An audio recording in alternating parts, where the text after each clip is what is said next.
Bienvenido a Observatorio Cotidiano en la Cultura. Hoy vamos a hablar de un tema que nos parece fundamental en la UNAM, que es el cine restaurado y rescatado, y todo lo que gira alrededor de preservar, conservar y difundir también en el cine.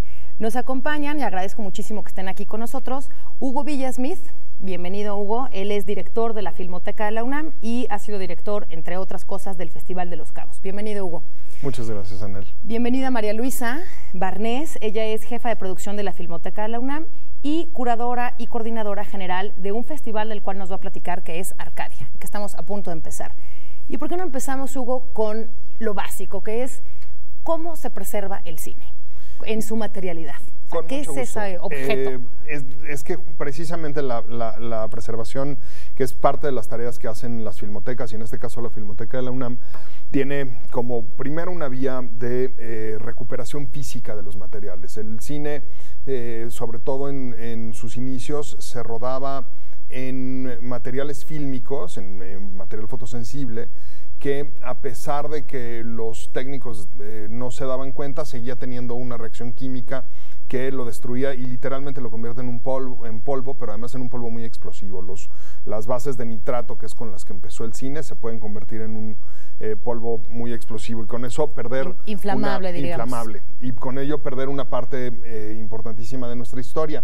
También hasta, digamos, por ahí de los 50, del siglo pasado, que empieza a tomar algo de fondo la teoría del autor cinematográfico, de quienes dirigen las películas como autores cinematográficos, se le empieza a dar valor al cine no solamente como un entretenimiento de masas, sino como un depósito de memoria colectiva, un depósito de identidad y una de las bellas artes, aunque sea formada por la convergencia de otras artes en ella misma. A partir de eso se valora mucho más lo que se puede rescatar de materiales, y ahí va el primer término, los rescates. Se rescatan materiales que no se encuentran en las debidas condiciones de preservación.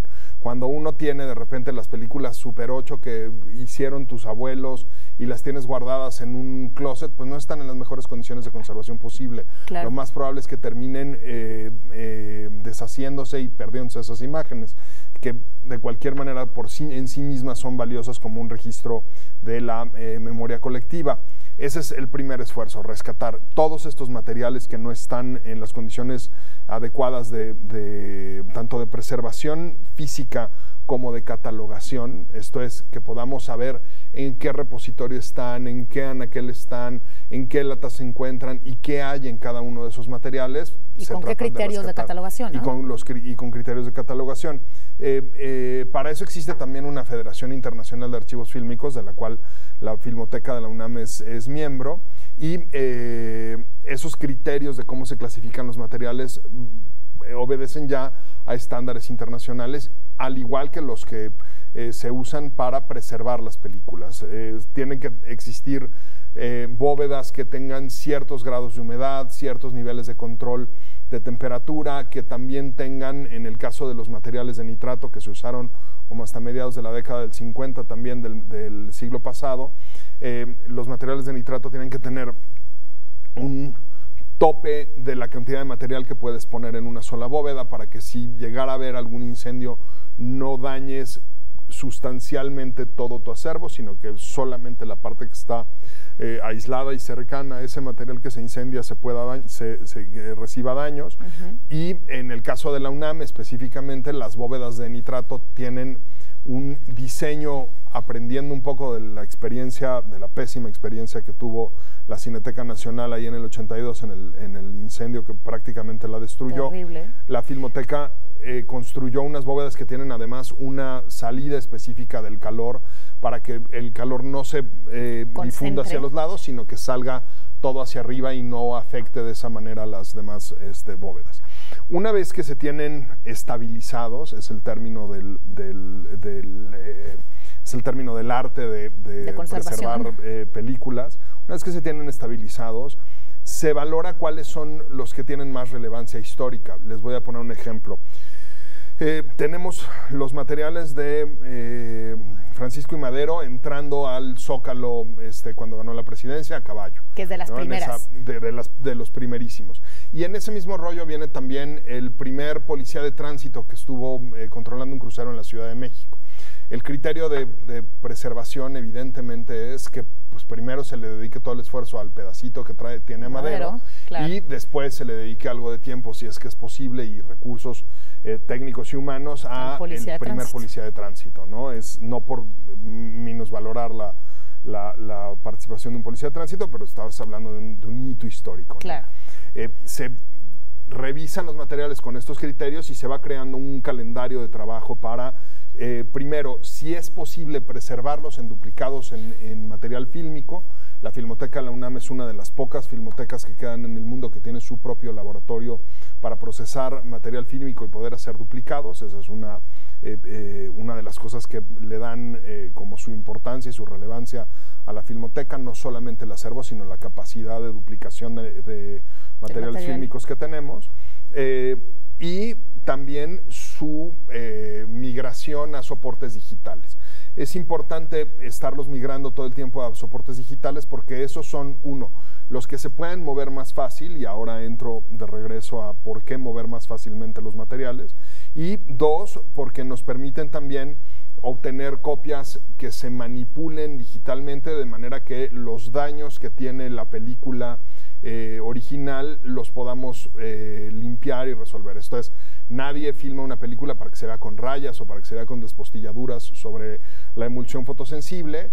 La filman para que se vea limpia y lo que hacemos es limpiarla. Nunca los archivos hacen lo que en algún momento hizo George Lucas con las primeras 3 entregas de la Guerra de las Galaxias, que fue, pues aquí me faltaban unos monstruitos y los pongo digitalmente, ¿no? Y aquí me faltaban unos ruiditos y los pongo digitalmente porque ya se puede hacer.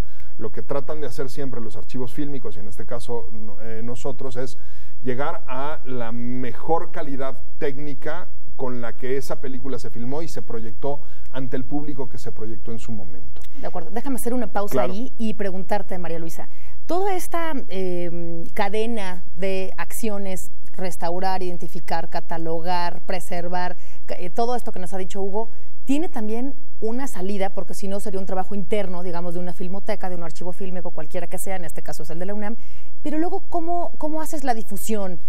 Bueno, ¿y por qué el público se interesaría en cine histórico? Bueno, a ver, empiezo con lo primero.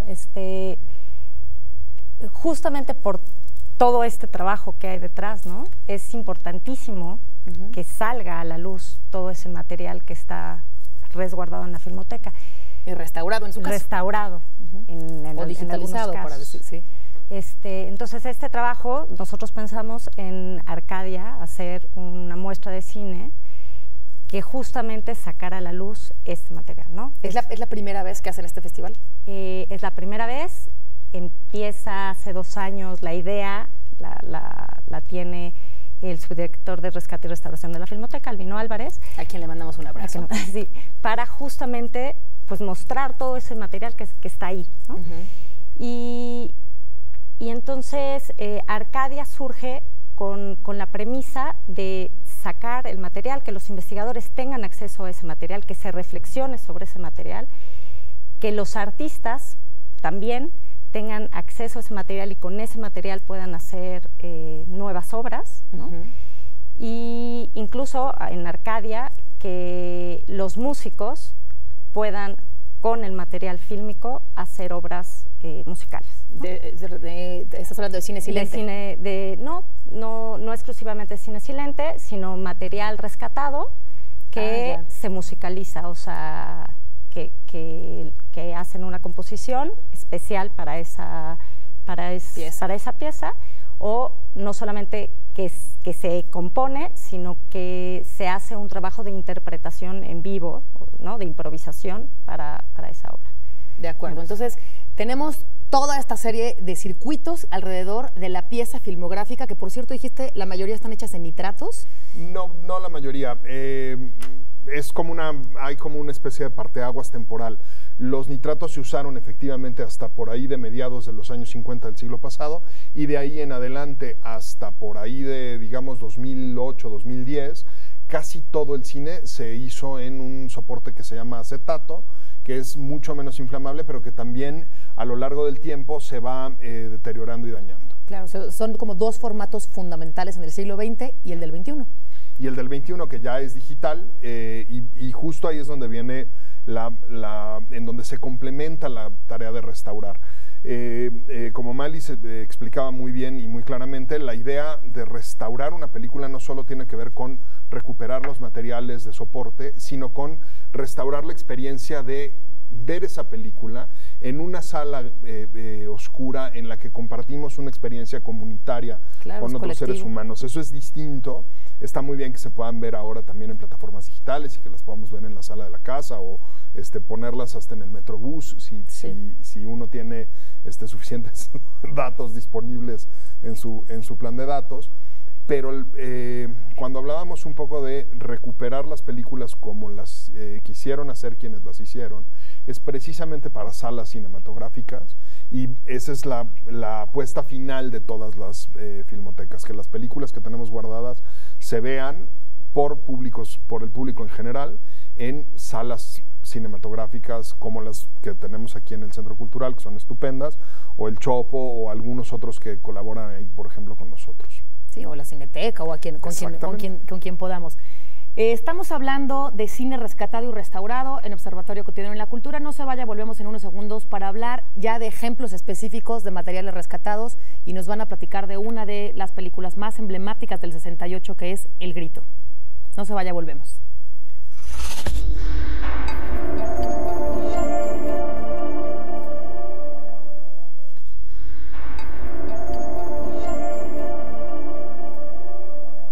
Estamos de vuelta en Observatorio Cotidiano en la Cultura, hablando de cine rescatado y restaurado, muy específicamente sobre el Festival Arcadia de cine restaurado y rescatado justamente, y nos quedamos, Hugo, María Luisa, en el tema en el que se hace toda esta cadena de rescatar, identificar, catalogar, todo esto, más un trabajo de difusión, y pusiste, subrayo este término, la investigación y el estudio del cine, que si no fuera por estas acciones que hace la Filmoteca, no tendríamos, y en una filmoteca dentro de un marco universitario, pues tendría que haber este objeto de estudio también, que es el material fílmico, no solo en su historia, sino en su materialidad. Y vamos a aterrizar algunos de los contenidos del Festival Arcadia. Sí. Dentro de Arcadia justamente van a haber 7 películas rescatadas, ¿no? Varias de ellas son con apoyo de acervos fílmicos internacionales que forman parte de la FIAF, como la Filmoteca. Está The Murder of Fred Hampton, que es una restauración análoga y se va a presentar en 35 milímetros, que es sobre el movimiento de los Black Panthers y el asesinato de Fred Hampton, que es el líder, digamos, de la fracción creo que es de Illinois, en Chicago, lo asesinan en Chicago. Se va a presentar también Memoria del Subdesarrollo, que es una película también restaurada, perdón. Se presenta Venceremos, que es una película de Pedro Chaskel, y Recado de Chile. Ambas son que nos prestó la Cinemateca de la Universidad de Chile. Claro. Y más que enumerar las películas, lo que trataría este festival, entiendo, es de hacer una divulgación de todos estos procesos que ha tenido la Filmoteca. Y este año, Hugo, específicamente, estamos dedicados a hablar muchísimo de la memoria y de los archivos y acervos que preservan esa memoria, y estoy hablando, por supuesto, y en específico del 68. El 68, que hay una parte en la literatura, en el cine, en el teatro, sin duda, en la danza, en todos los espacios, pero ¿qué tiene la Filmoteca como en su contenido de materialidad histórica para ofrecer en el marco del 68 en este festival? Claro, en la Filmoteca se depositaban durante muchos años los materiales originales de las películas y los cortometrajes que filmaban los alumnos del CUEC, del Centro Universitario de Estudios Cinematográficos, la Escuela de Cine de la UNAM. Que hizo un trabajo de esos años, justamente en esos años, en el 68, los alumnos decidieron salir a documentar el movimiento estudiantil con el tiempo y el equipo y los rollos disponibles de película que tenían para hacer sus cortos de ejercicios. Una vez que, y con eso se armó una sola película que se llama El Grito, de Leobardo López Arreche, que es un documental que es una referencia obligada, no solo como historia del cine en el 68, sino yo creo como referencia para cualquier historiador o sociólogo que quiera sumergirse un poco en qué significó el movimiento social y estudiantil del 68 en México. Esa película sigue estando depositada ahí en la Filmoteca. Se había ya copiado en soporte digital para el 40 aniversario del movimiento hace 10 años, pero este año en especial no solo se volvió a digitalizar, sino que se hizo con la intención de restaurarla, de limpiar la imagen justo de todas estas despostilladas y rayones de los que habíamos hablado, y también de trabajar mucho el sonido. Quienes vimos la película en los 80, por ejemplo, la vimos en algún cineclub. Yo la vi, recuerdo haberla visto en el cineclub que se armaba en Filosofía y Letras, que era muy bueno, y la vimos en copias en 16 milímetros, que tenían la banda de sonido integrada y con una calidad ya muy golpeada. Eran copias que habían pasado cientos, quizá miles de veces por un proyector, y tenían cortes más o menos arbitrarios donde se les había roto la película o se les habían zafado las perforaciones, y entonces era complicado entrar a la película. Esta vez se recuperaron todos los materiales disponibles, se revisó cuáles eran los que estaban en mejores condiciones, se integró una película completa con rayaduras y con golpes y los demás daños que tiene la película, y esos pedacitos de la película se digitalizaron para que se integraran en la edición final completa que hizo Leobardo, completa. Creo que lo más destacable ahí es la imagen. Sí se ve mucho mejor de lo que se veía, sin duda, pero específicamente el trabajo de recuperación sonora, creo que es muy notable. Y de eso te quería preguntar, María Luisa, porque creo que esa es la parte que has estado muy cerca. Eso, la parte de la recuperación sonora, y también cómo es que es distinta la mirada de estudiantes grabando y documentando a sus propios colegas. Bueno, creo que... A diferencia, perdón, de un cine de ficción que lo haría como todas las otras películas del 68, que están hechas después del 68 y ya con una postura política específica. Claro, creo que eso es parte de lo más importante del Grito, ¿no? Del documental El Grito. Es la primera película, o sea, el primer documental mexicano que se hace de esta manera, ¿no? Que salen a la calle todos los estudiantes para filmar. De hecho, casi diríamos para filmarse. Para filmar todo el movimiento, ¿no? De hecho, a Leobardo López Arreche le decían el CUEC, porque era el encargado, digamos, del CUEC de filmar todo el movimiento estudiantil. Era parte del Consejo Nacional de Huelga, y ellos mismos salen todos a filmar en diferentes formatos. Y entonces parte del problema del Grito, de cómo estaba resguardado, es que está filmado en cachitos de diferentes formatos, de diferentes estudiantes. Pues de diferentes estudiantes y de diferentes formatos, incluso unos son Kodak, otros son AGFA, ¿no? Y pues todo eso se tiene que restaurar junto para que parezca una misma película, ¿no? Esta pieza que dice, es una pieza así, hasta visualmente, como dices, una pieza completa, ¿no? Y bueno, finalmente, pues es la responsabilidad de la Filmoteca de estar resguardando un material fílmico que es pues la visión de esos estudiantes durante el movimiento estudiantil, ¿no?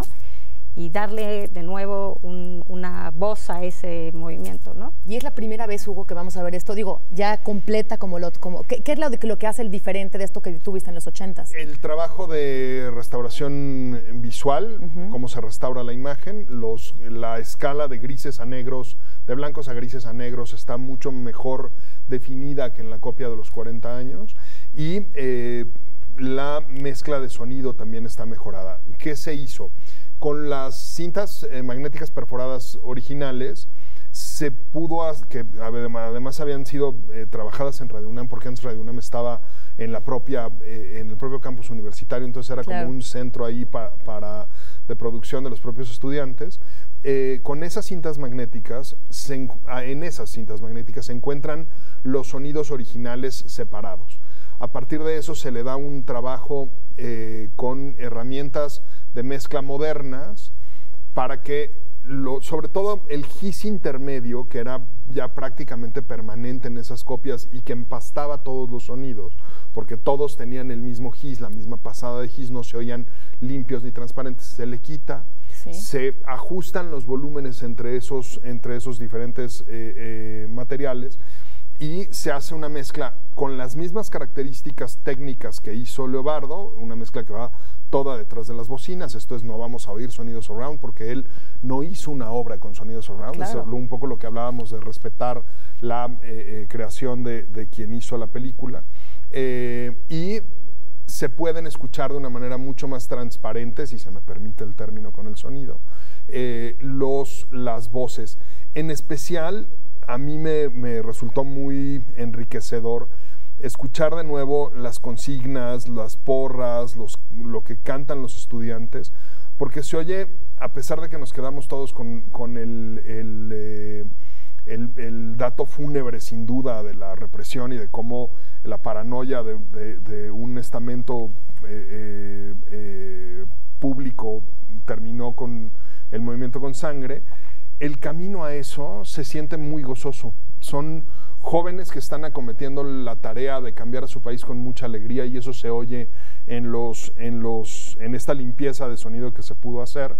Y, por supuesto, los cachitos de discurso del legendario discurso del rector Barros Sierra aquí antes de salir a la marcha que fue por insurgentes hasta el Parque Hundido. Creo que son dos detalles que realmente le ponen a uno la piel chinita. Ese discurso, escuchado con la limpieza con la que se puede escuchar ahora, es mucho más conmovedor de lo que de por sí ya era antes. Y creo que una de las grandes cosas de lo que decía Malis de la programación en conjunto de Arcadia y específicamente de revisitar el grito para los estudiantes ahora en la universidad es justo que lo estamos haciendo, las estamos poniendo sin ponerle como ningún juicio encima a las películas, un poco para que vean las películas, entiendan cómo quienes hicieron esas películas vivían su entorno y lo percibían y lo trataban de transmitir a través del cine, y que a partir de eso ellos pisen fuerte para poder,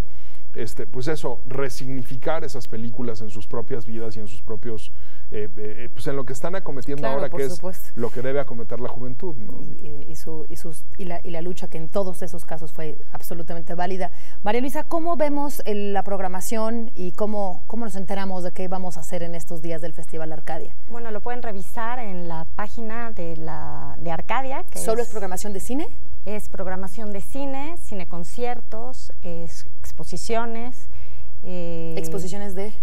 Hay una exposición que estuvo previamente en Tlatelolco que se llama El Fuego de las Ideas, que son fotografías tomadas en el 68 y por rotoscopía pintadas, digamos, esas fotografías.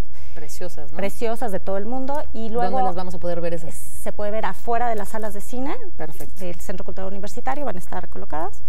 Y luego hay otra exposición que es justo la idea de este rescate del material fílmico, que se hizo a partir, o sea, le dimos el material del grito a 4 artistas jóvenes, para que a partir del grito ellos dieran su nueva visión del movimiento, o sea, cómo ellos interpretan el movimiento estudiantil 50 años después, ¿no? Por ejemplo, los estudiantes no tenían ni idea, muchos de ellos no tenían ni siquiera un contacto con ese movimiento, ¿no? Entonces, pues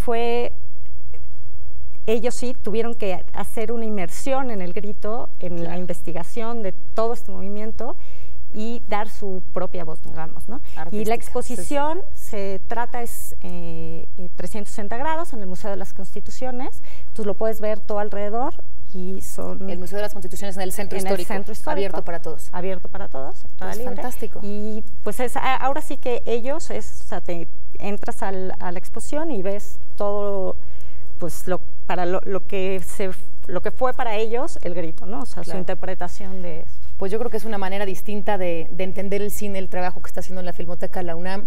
Hablar de la restauración, del compromiso de tener una fototeca, pues es al mismo tiempo que como una biblioteca, una parte del fondo reservado, una parte de consulta y sobre todo una palabra que tú dijiste, ya subrayé, pero la vuelvo a subrayar, el cine como una materia de estudio, de investigación, para curadores, pero también para historiadores, para politólogos, para sociólogos, para todo, y sobre todo también científicos, ¿no? Porque hay mucho de la restauración que es absolutamente técnica, química, no sé, muchísimo, audio, por supuesto, ingeniería y demás. Sí. Pues una frase para cerrar, Hugo. Pues eso. Vayamos a Arcadia. Vayamos a Arcadia, sin duda, pero que no dejen pasar nunca la oportunidad de ver una película restaurada y rescatada, porque eso, que no la dejen pasar. Muy bien. ¿Te despides con? Pues yo creo que es importante reencontrarse con estos materiales, ¿no? Es nuestra historia, es lo que hemos vivido y creo que hay que verlo, ¿no? Pues me encanta. Yo agrego también la palabra memoria, que es una palabra que me parece fundamental siempre, pero más ahora que estamos en el marco del M68. Así que ya sabe, tenemos una cita con la memoria filmográfica en el Festival de Cine Arcadia. Lo esperamos entonces en el festival y yo lo veo a usted la próxima emisión de Observatorio en la Cultura. Muchas gracias.